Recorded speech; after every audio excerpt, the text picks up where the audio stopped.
This is an A-level biology video on photosynthesis, and we're focusing in on the AQA exam board. We're going to be looking at firstly the structure of the chloroplast and how it's adapted to carry out photosynthesis, and then we're going to be looking at the light-dependent and light-independent stages of photosynthesis. So we're looking at very complex biochemistry indeed, because remember that includes the Calvin cycle. And then finally I'm going to finish off by looking at some past exam questions. So this is going to be a very in-depth video indeed, and hopefully by the end of it you'll feel a lot more comfortable with what is considered widely to be one of the most difficult A-level topics. The first step is obviously to think about what is the point of photosynthesis and where is it carried out and what carries it out. So photosynthesis is carried out by plants. Some photosynthetic bacteria also carry out photosynthesis, but we're going to be looking at photosynthesis in plants, so your bog standard photosynthesis. The whole point of it, remember, is to make organic compounds. And really, what we're talking about here is glucose. This is the method by which plants make their food. So remember, photo means relating to light, synthesis means making, so we're making food using light energy from the sun. Just to look at our summary equation, we're reacting water with carbon dioxide in the presence of light to produce glucose, and then oxygen is a byproduct of this reaction. Our balanced symbol equation is as follows. Glucose is a hexose sugar, it's made up of 6 carbons. Just balance it by using 6s. And now we're ready to really start looking in depth at photosynthesis and making this an A-level video as opposed to a GCSE video. So here's a generic plant cell. Remember, it has a cell wall made of cellulose, plasma membrane, a permanent vacuole, and a nucleus. Crucially, it has green structures known as chloroplasts, and these are the site of photosynthesis. And if we take a closer look at those chloroplasts, we can see that they're quite complex organelles. I'm going to talk through their structure and explain how their structure is related to their function. So first of all, the chloroplast is green, and that's due to the presence of chlorophyll. Now, very importantly with photosynthesis, we need to zoom in on the thylakoid, which we can see is here. Now, thylakoids are small sacs which have a membrane surrounding a lumen, and we can see them here. And a stack of thylakoids is known as a granum. And you can think of the thylakoids as being individual coins, which a stack of coins would therefore be the granum. So we're going to start by making notes on thylakoids. So let's start by describing how the thylakoid membranes are adapted. So they provide a large surface area. And because the thylakoids are sac-like in shape, it means that they have an inside space. And that's needed for the accumulation of protons, and I promise I'll explain why that's important later. We'll just add a note here that's saying that granum is a stack of thylakoid membranes. Next up, we'll zoom in on the stroma. Now, the stroma is simply a space which contains the enzymes needed for the Calvin cycle, and one of those very important enzymes is ribisco. Again, we'll talk about why that's important later. The starch grain is simply a carbohydrate store. The outer and inner membranes are important because they contain the all-important photosystems.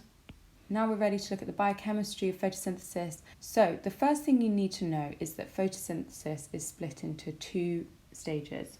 Now the first stage of photosynthesis is the light-dependent stage, and as the name suggests, it relies on light.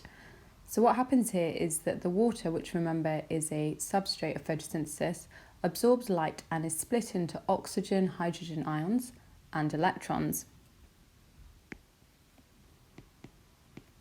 Now remember, hydrogen ions have another name, which is that they are also known as protons. The final product is electrons. And overall, this process is known as photolysis, which makes sense really because photo means relating to light and lysis means splitting apart. And so if you have a look again, water is being split using light, and it is split into oxygen, hydrogen ions, and electrons. Let's write a summary equation for that.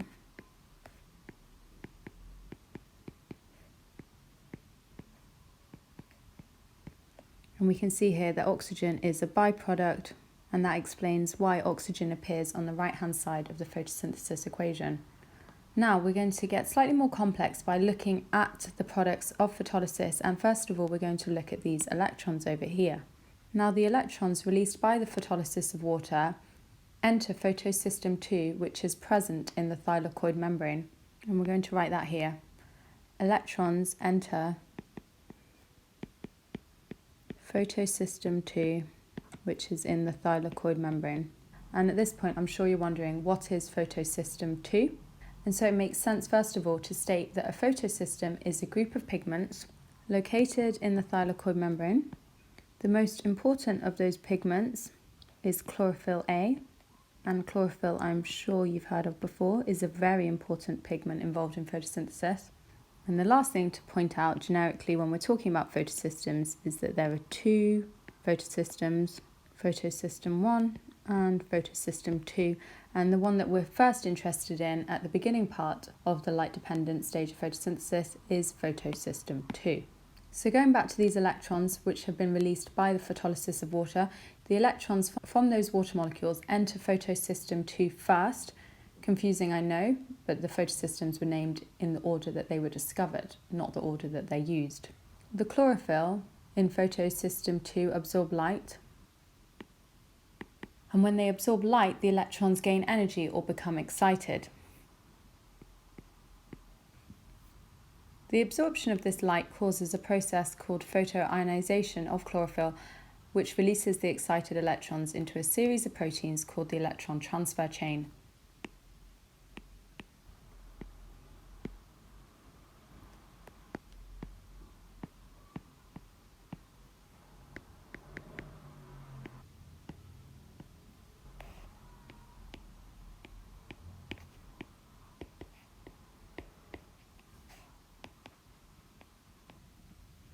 So the excited electrons are released into a series of proteins called the electron transfer chain. And as you'd expect, the electrons pass along the electron transfer chain, losing energy all the time, which is actually transferred to the proteins of the electron transfer chain.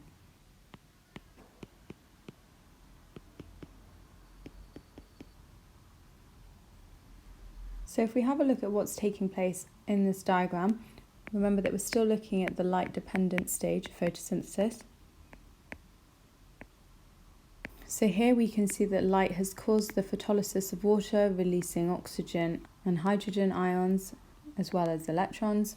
As I've already discussed, that electrons enter photosystem 2, and then the absorption of light causes photoionization of the chlorophyll found at photosystem 2, meaning that those excited electrons get released into a series of proteins that we can see here in pink, and they release energy as they are passed along this electron transfer or electron transport chain. Now these proteins use that energy to pump hydrogen ions, protons, which remember were produced by the photolysis of water up here, and those proteins pump those protons from the stroma into the thylakoid space or thylakoid lumen. So let's make the next point.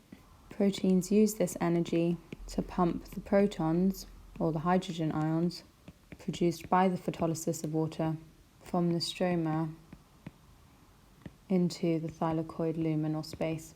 And as you'd expect, this therefore leads to a buildup of protons inside the thylakoid space, and effectively you've set up a concentration gradient.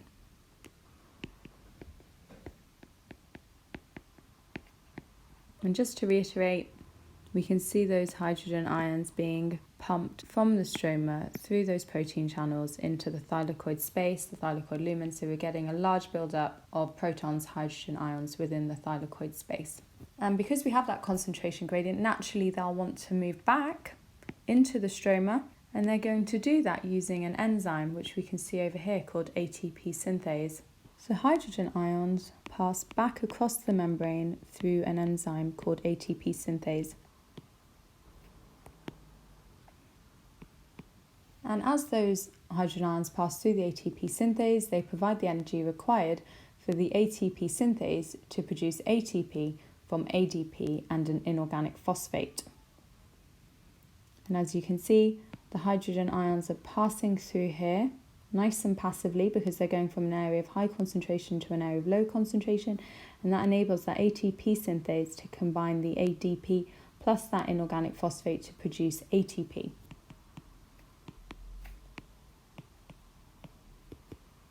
And this flow of hydrogen ions through the ATP synthase is known as chemiosmosis.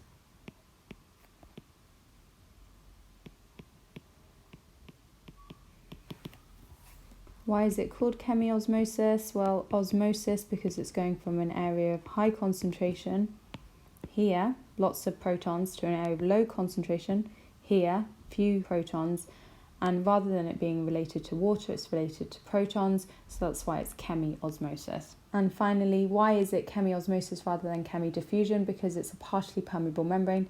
Here's our double membrane made up of lots of phospholipids. It's partially permeable because it's only permeable at the ATP synthase.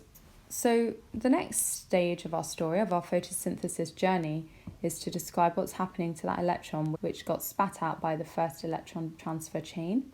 It now enters photosystem 1. So electrons from the electron transfer chain now enter photosystem 1. Again, light excites the electrons and in photosystem 1 causes the photoionization of the chlorophyll in there.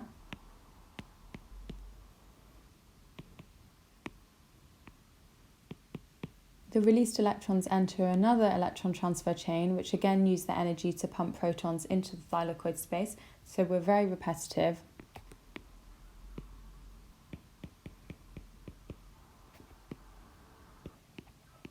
The major difference this time, however, is that once the electrons reach the end of the electron transfer chain, they are accepted by a coenzyme called NADP+.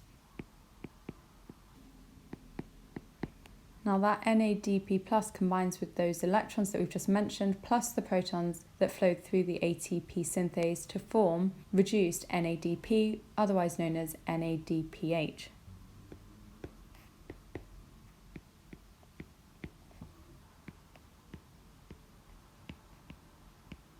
And so to reiterate, we know that electrons pass through that second electron transfer chain. We know that hydrogen ions have been pumped by the ATP synthase. Both of these things now get accepted by NADP+. Because that NADP+ gains hydrogen ions, we can say that the NADP+ has been reduced.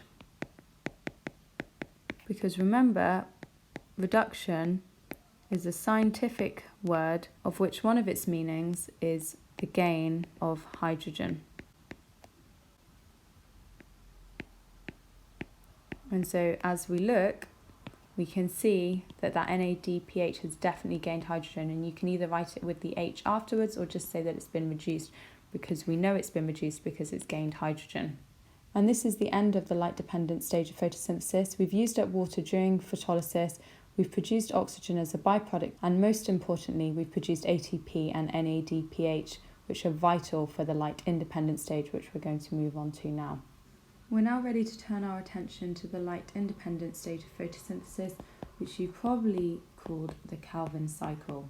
Now, the light-independent stage of photosynthesis relies upon the products of the light-dependent stage, which, remember, were ATP and reduced NADP. And they were produced in the light-dependent stage of photosynthesis. And so what I'm really trying to point out here is that although light isn't directly involved in the light-independent stage, without it, the necessary NADPH and ATP would not be available to the plant. Now, the light-independent stage, the Calvin cycle, takes place in the stroma of the chloroplast.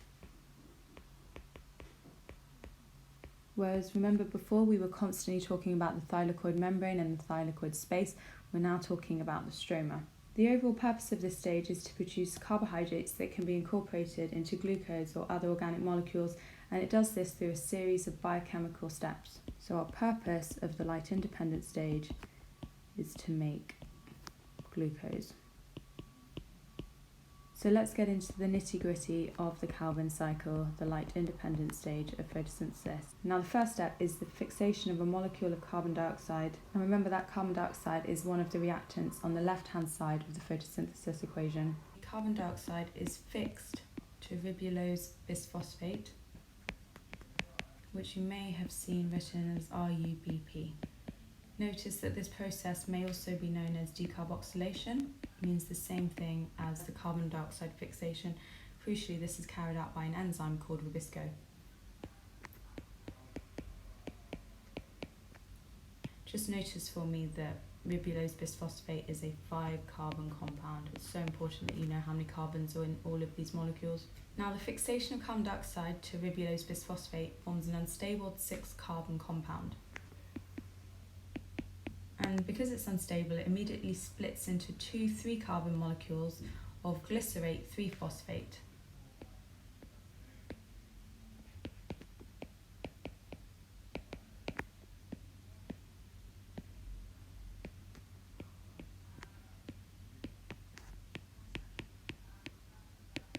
So 2 molecules of glycerate 3-phosphate are formed. It would make sense, therefore, that these molecules are made up of 3 carbon atoms because, after all, a single 6-carbon compound has split to produce 2 3-carbon compounds. You can call glycerate 3-phosphate GP. Glycerate 3-phosphate is then reduced to triose phosphate, which is another 3-carbon compound.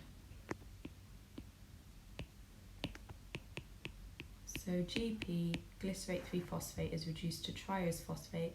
As the name suggests, triose, it is a 3-carbon compound, and this process requires both ATP and reduced NADP. And remember that both of these substances were made in the light-dependent stage of photosynthesis.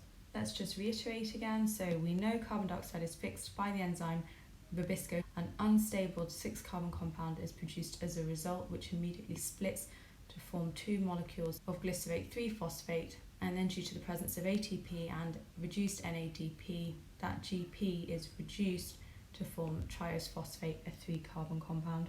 If we look at the role of ATP and that reduced NADP at this point, ATP provided the energy needed to convert GP to triose phosphate, whereas that reduced NADP provided the hydrogen needed to reduce the G3P into TP. We know that we've produced triose phosphate. What's going to happen now? Well, some of these triose phosphates are used to form hexose sugars, the most famous of which is glucose and other organic molecules. So this is actually the useful part of photosynthesis taking place finally. The rest are used to regenerate that initial ribulose bisphosphate, ready for another turn of the Calvin cycle, because after all it is a cycle, it just keeps going round and round. So the rest of the triose phosphate are used to regenerate RUBP.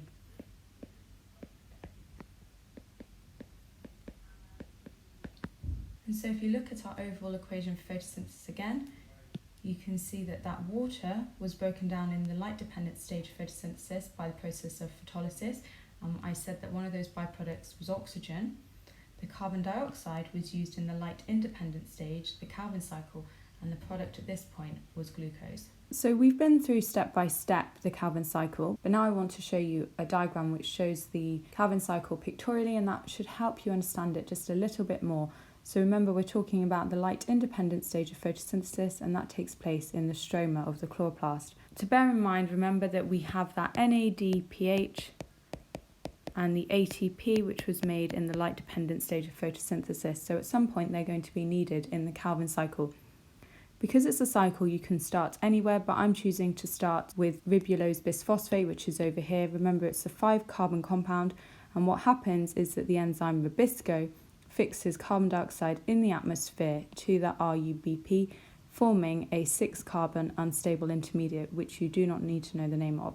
That 6-carbon unstable intermediate immediately splits into the 3-carbon glycerate 3-phosphate, G3P, and then that G3P is reduced to triose phosphate, which is another 3-carbon compound, and that requires both ATP, you can see that going in here, and that NADPH, which came from the light-dependent stage of photosynthesis. So despite the fact that the Calvin cycle does not require light in order to take place, remember, it does require these 2 substances, and they could only be made in the light-dependent stage of photosynthesis. The ATP has provided energy, and the NADPH has provided the hydrogen required to reduce that G3P to triose phosphate. Now, some of that triose phosphate is used to make glucose primarily, or lipids or amino acids. The rest of it is used to regenerate RUBP. And so we're ready for another turn of the Calvin cycle. Now I want to show you some past exam questions so you can have a real idea as to how you're going to be tested on this. 1A. Figure 1.1 is a diagram representing a three-dimensional view of a chloroplast. Name parts A to C in figure 1.1. Remember that a chloroplast has a double membrane, so A is pointing at the inner membrane. B is a space. It lies between these stacks of thylakoids, and remember that space is known as the stroma. And then C, we can see a stack of thylakoid membranes. They want that collective noun, which remember is the granum.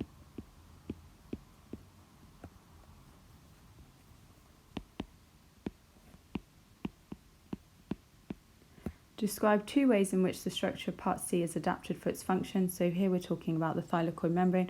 Remember I said previously that it has a very large surface area, and that enables it to absorb as much light as possible. It also contains that all-important pigment chlorophyll, chlorophyll A, as well as the electron transfer chain.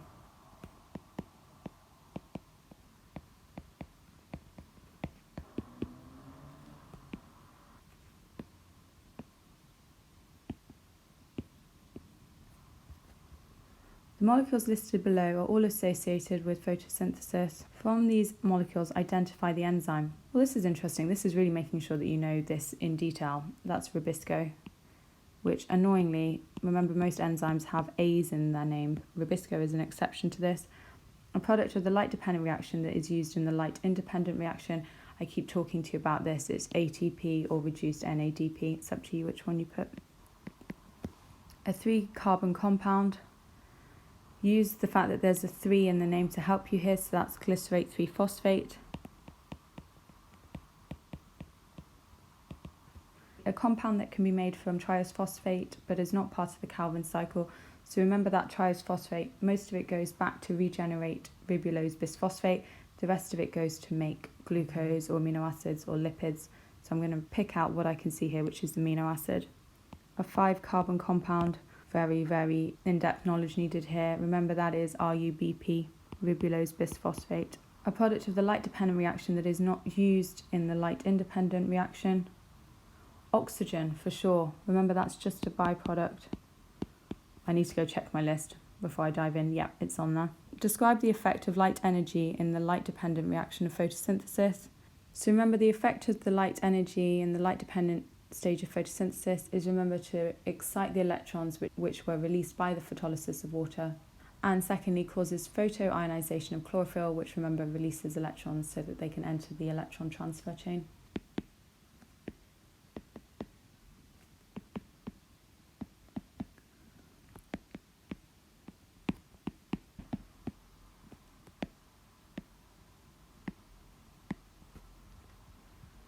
If a plant is kept in the dark, it is still able to produce carbohydrates as long as it is provided with two products of the light-dependent reaction of photosynthesis.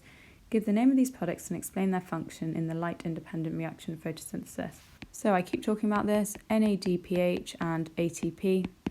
So NADPH reduces glycerate 3-phosphate to triose phosphate, and ATP provides the energy needed to reduce glycerate 3-phosphate to triose phosphate, and the energy needed to produce ribulose bisphosphate from triose phosphate again. And remember, you can use those accepted letters.